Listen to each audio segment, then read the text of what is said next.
নমস্কার বন্ধুরা, সকলকে স্বাগত জানিয়ে আজকে শুরু করছি আরও একটা নতুন রেসিপি। আজকে আমাদের করে দেখাবো ডিমের বড়া করে আলু দিয়ে তরকারি। তাহলে চলুন রেসিপিটা আমার দেখতে থাকুন প্রথম থেকে শেষ পর্যন্ত, কেউ স্কিপ না করে। ডিমের বড়া করে আলু দিয়ে তরকারি খুব ভালো হয়। তরকারি মানে একটু ঝোল ঝোল করবো, তার জন্য আমি নিয়ে নিয়েছি 4টে ডিম। ডিমের বড়াটা আমি পেঁয়াজ কুচি করে দিয়ে ভাজবো, সেই জন্য আমি প্রথমে পেঁয়াজ কুচিয়ে নিয়েছি, তারপর এর মধ্যে আমি ডিমটা ফাটিয়ে নেব। আর তরকারিটা করবার জন্য নিয়ে নিয়েছি আলুটা প্রথমে আমি একটু সেদ্ধ করে নেব। আর নিয়েছি রসুনের কতগুলো রসুন, আদা, আর এই পেঁয়াজে নিয়েছি হাফ ভেজে দেবো, হাফ বেটে দেবো, আর টমেটো কুচি। তারপর আনতে আনতে দেখতে থাকুন আমি কী কী দিতে থাকছি। তাহলে চলুন প্রথমে আমি ডিমটা ফাটিয়ে নিচ্ছি। ডিমে বড়া করবার জন্য ডিমের সঙ্গে একটু লবণ দিতে হবে।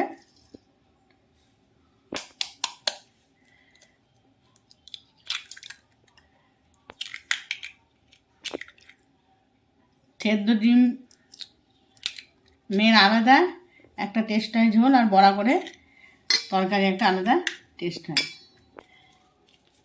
ডিমটা ভেঙে নিয়েছি, আলুটা প্রথমে একটু সেদ্ধ করতে দিয়ে আমি ডিমটা ফেটিয়ে নেবো।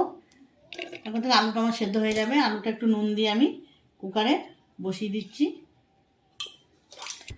আলুটা বসানো হয়ে গেছে, এবার আমি ডিমটা ভালো করে ফেটিয়ে নিচ্ছি। একটু ভালো করে ফেটাতে হবে, তাহলে বড়াটা খুব ফাঁপ হবে, ভেতরে ঝোল ঢুকবে। ডিমে বড়া করে তরকারি ঝোলটা আমার খেতে খুব ভালো লাগে, টেস্ট হয় বেশি সেদ্ধ ডিমের থেকেও। বন্ধুরা একবার বাড়িতে করে খেয়ে দেখবেন রেসিপিটা ফলো করে। এই মশলাটা বেটে নেবো, দিয়ে দেবো তার জন্যে পরিমাণ মতো জিরে, ওটা শুকনো লঙ্কা,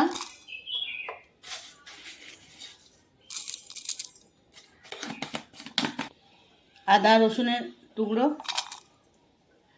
আর এখান থেকে হাফ পেঁয়াজ আমি বেটে দিচ্ছি, হাফ আমি তেলের উপর দেবো। দিচ্ছি কুচি রাখা পেঁয়াজ, দিয়ে দিচ্ছি হাফ টমেটো কুচি, আর হাফ আমি তেলের উপর দেবো। ওই মশলাটা আমি করে নিচ্ছি। মশলাটা আমার বাটা হয়ে গেছে, এবার আমি ডিমের বড়াগুলো করে নেব। কড়াইতে দিয়ে দিলাম সরিষার তেল,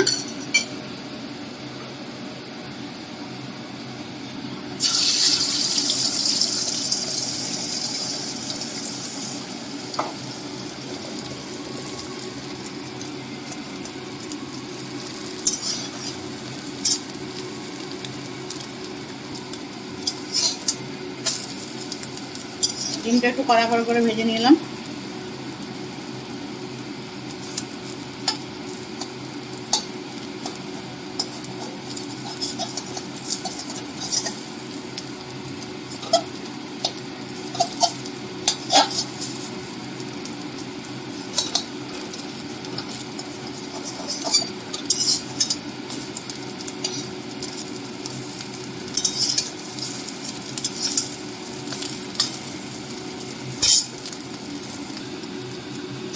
একে একে তুলে নিচ্ছি।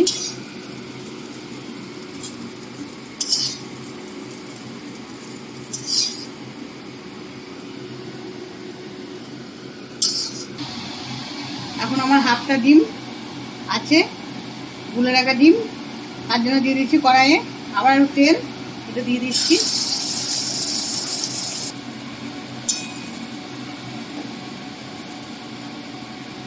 একটা আমাদের পুরো ডিমটা করে ভেজে নিয়ে উল্টিয়ে রেখেছি, আর এটা আমি এটা রোল করে ভাজবো, যেমন এগ রোল হয় সেই শেপে আমি ভাজবো। দুরকম করেই খেতে ভালো লাগে।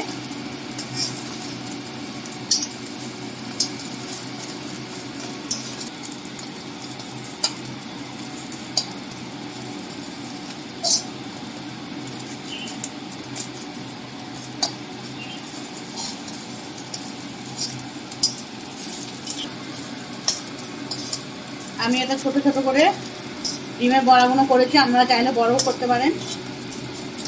ডিমের বড়া তরকারি করলে ডিমটাকে একটু কড়া করে ভাজতে হবে। কড়া করে ভাজলে যে ঝোলে ফুটবে বড়াটা, খুব সুন্দর স্মেল আসে, ডিম ভাজা গন্ধটা বেরোয়। এই আমি ভেজে নিয়েছি কড়া করে।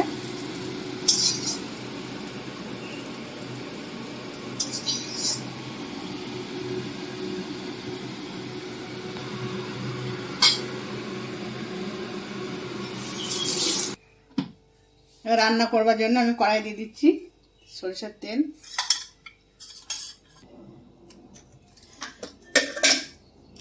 আলুটা আমি কুকারে হাফ সেদ্ধ করে নিয়েছি, সম্পূর্ণ সেদ্ধ করে নিই। এটা মশলার সঙ্গে কষতে কষতে হবে, এটা ঠিক হয়ে যাবে। তেল গরম হয়ে গেছে, ফোড়নে দিয়ে দিচ্ছি গোটা জিরে, একটা তেজপাতা,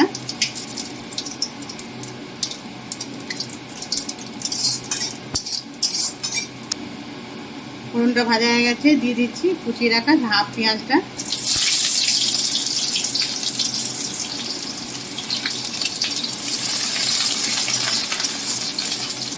দিয়ে দিচ্ছি একটু তেলের মধ্যে হলুদটা একটু ভেজে নেবো, তাহলে রান্নাটা হলুদে কালারটা সুন্দর আসবে, আবার গন্ধ আসবে না।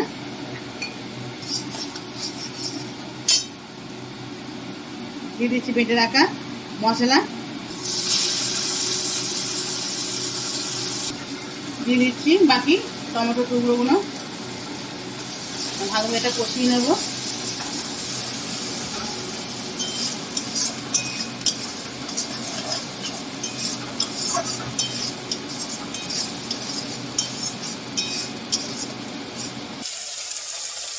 দিয়ে দিচ্ছি অল্প পরিমাণে একটু কাশ্মীরি লঙ্কা গুঁড়ো,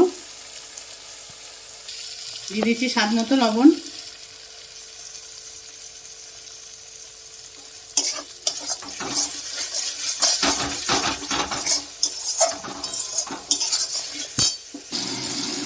দিয়ে দিচ্ছি মশলার বাটি ধোয়া জলটা,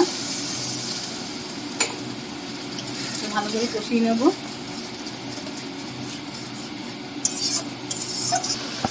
দিয়ে দিচ্ছি ভাপিয়ে রাখা আলু,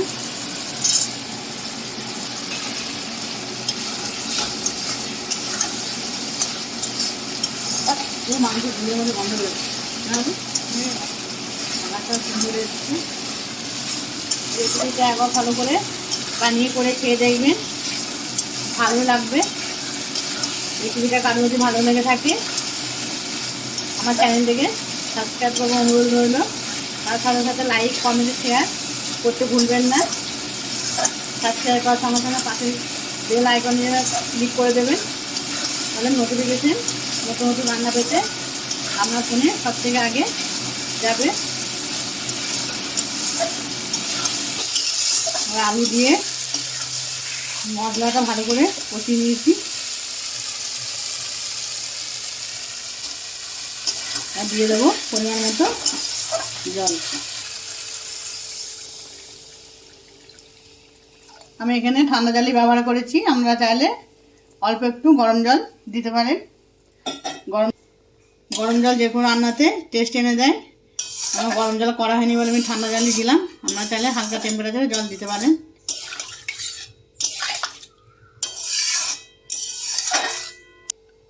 আর একটু জল আমি দিয়ে দিচ্ছি, আর আমি দিয়ে দিচ্ছি ঢাকা। 10 মিনিট পর ফিরে এলাম, দেখুন ঝোলটা টকবক করে ফুটছে, একদম ঝোলটা ফুটেছে। এবার আমি ডিমের বড়াগুলো এক এক করে ঝোলের মধ্যে দিয়ে দেবো।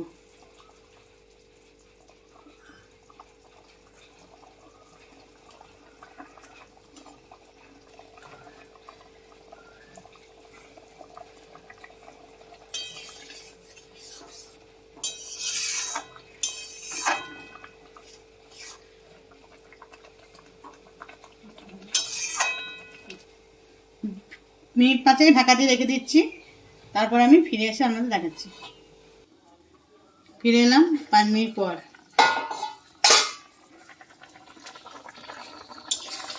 পুরো ঝোল, ডিমটা পুরো ঝোল ঢুকে গেছে, টুলটুল টুলটুল করছে একদম। দেখুন কত নরম হয়েছে। আমার রান্নাটা আমার হয়ে গেলে এবার আমি এটা ঢেলে নিচ্ছি।